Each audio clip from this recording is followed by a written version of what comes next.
in her new life, as if she would be stalled, as if her life had stalled. She stand half through. It was never meant to be. She could lose it all. And this feeling of being foreign, of being alien, again overcame her. And it again overcomes her in this airport. Is she really at home? Does she arrive at home? Is this where she's supposed to be? And she thinks about home, where she was born, where she grew up, about the place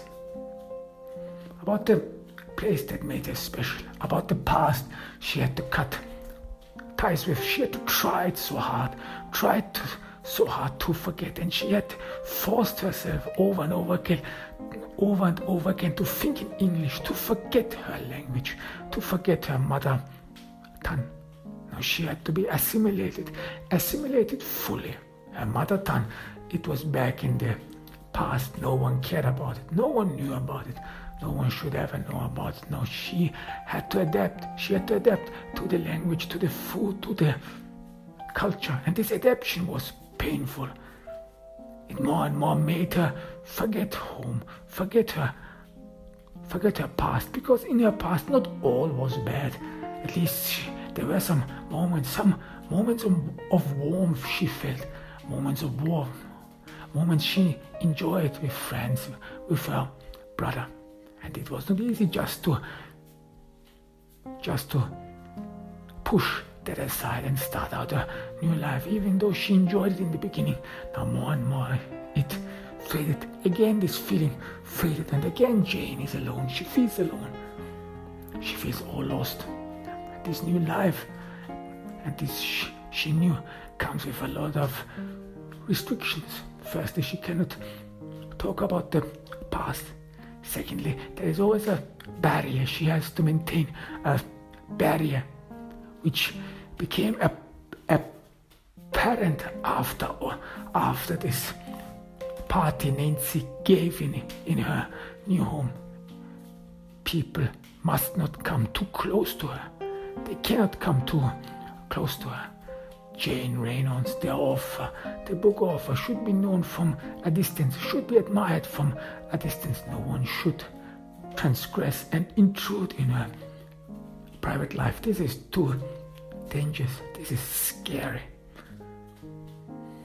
And then there is this loneliness. Jane is without anyone. She cannot talk with anyone. She has all these needs, all these cravings, but yet she has to be very careful.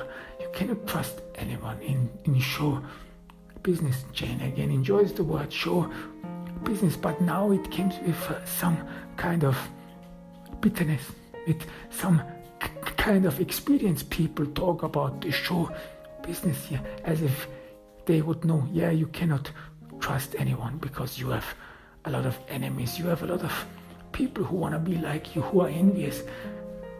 And only a few really admire you. Jane thinks to herself, the majority, they all want to be like you. Jane is convinced of it. And she looks around in the airport. She looks around in this world. She still is an observer of this world. She still is an alien in this world, is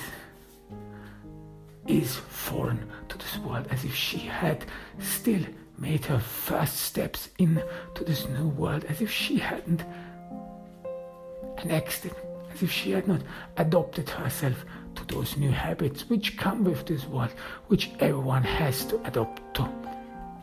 And it leaves her downcast.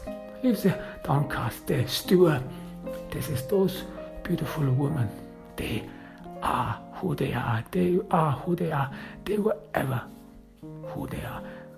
They feel confident. They feel confident with themselves. No self-doubts. Jane is sure of it. But she is full of self-doubts. And she is downcast, exhausted again. Maybe things would be different if she would feel at home. If she would have accomplished feel at home. Jane is not sure anymore, and she's fought for. 7. Anna Dia Lupe. Anna Dia is in a prison cell. She slowly and gradually seems to wake up from a dream. What happened there? It happened all so fast. Her mind was in a roller coaster. She can hardly remember what happened in the last couple of hours. In the last couple of days, her life at once took a different turn. Anna Dia, she stares around in a prison cell. She's in solitary confinement. She expects any moment someone to come in, ask her further questions, make further exams, inquiries. She looks at the prison uniform. She looks at the number she is right now. Her name, her identity has disappeared behind this prison uniform. She's a number. She's a number right now. But Anna Dia doesn't seem to be bothered. She's still in this maze. Her mind is still in this maze. What happened? What happened? Her life, all she knew before, was already laying out for her. She was this smart woman. She was this woman who was supposed to go to college, who was supposed to accomplish something. She was this woman who was actually not very political. At least Anna Dia did not partake in any political actions. She always fought in the center, moderate, understanding. She was no extrovert. She was not someone who was on the edge of something, who would always fight on the forefront. She, of course, knew in high school a lot of girls, young men who were very political, who wanted to make their political ideologies known, who fought for something. But Anna Dia Lupe always kept her distance from them. She had other dreams. She wanted to accomplish something. And then college, well, this was a beginning. She would have been the first one in her family to attend an American college. Who can say that they have accomplished it? Anna Dia Lupe, the Mexican woman who is on the verge to accomplish great.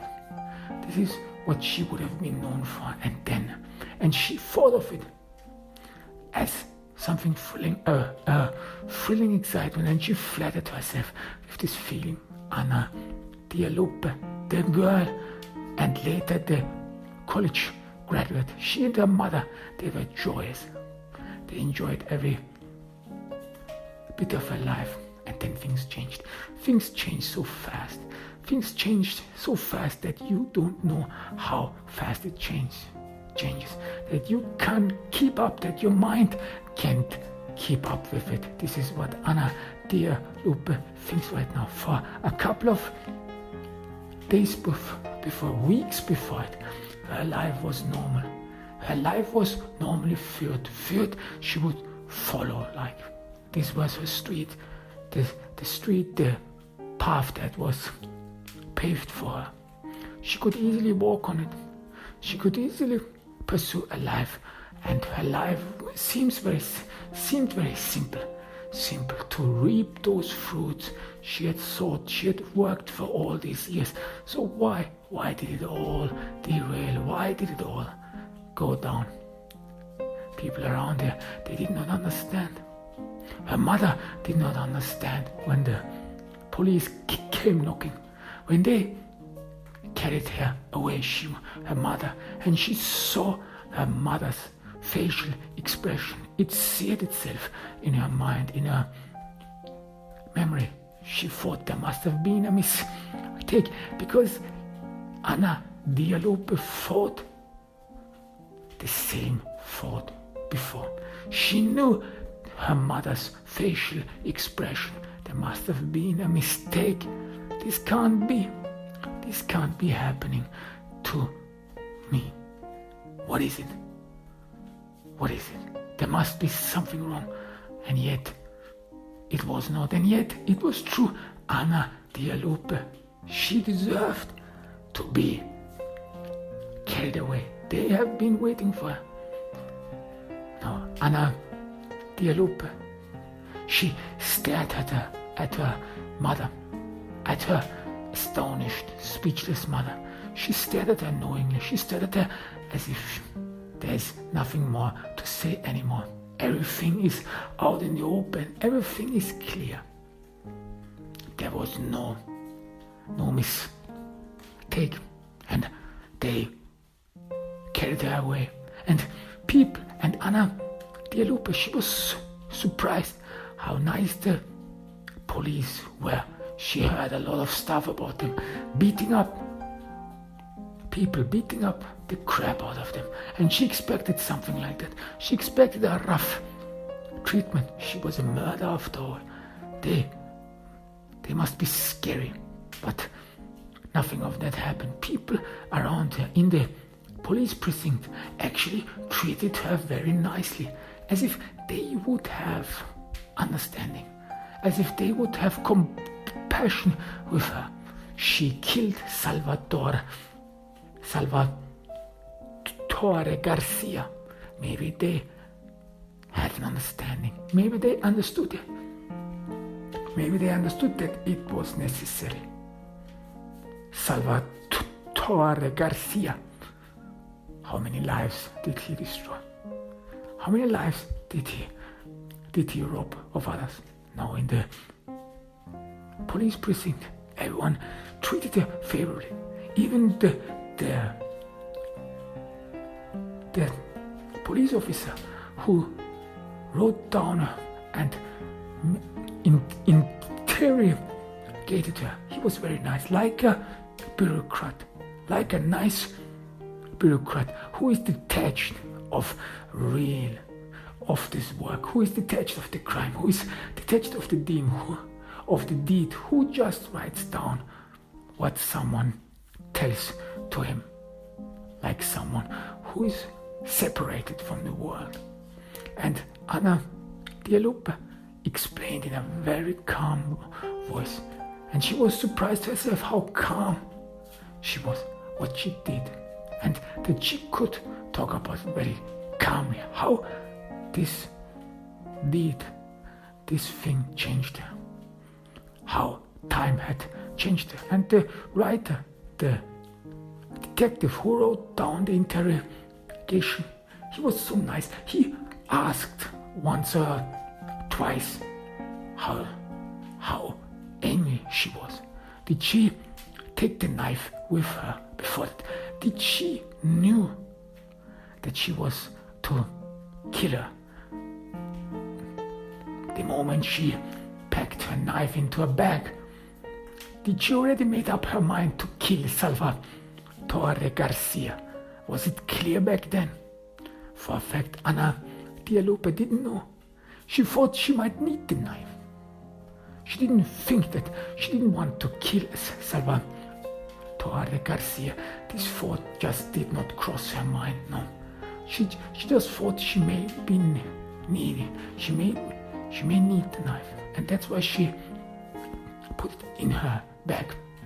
The police officer was understanding. He was nice, and he wrote it down as if he was a diligent bureaucrat, as if he can detach and separate his mind from the bloody deed. And Anna Dia Lupe assumed that the crime scene must be drenched in blood.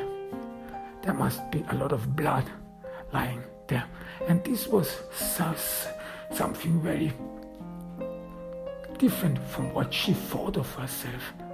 This woman, this nice woman, and she always tried to be nice. She always tried to be someone everyone liked. And Anna Dia Lupe was even known and derided for being a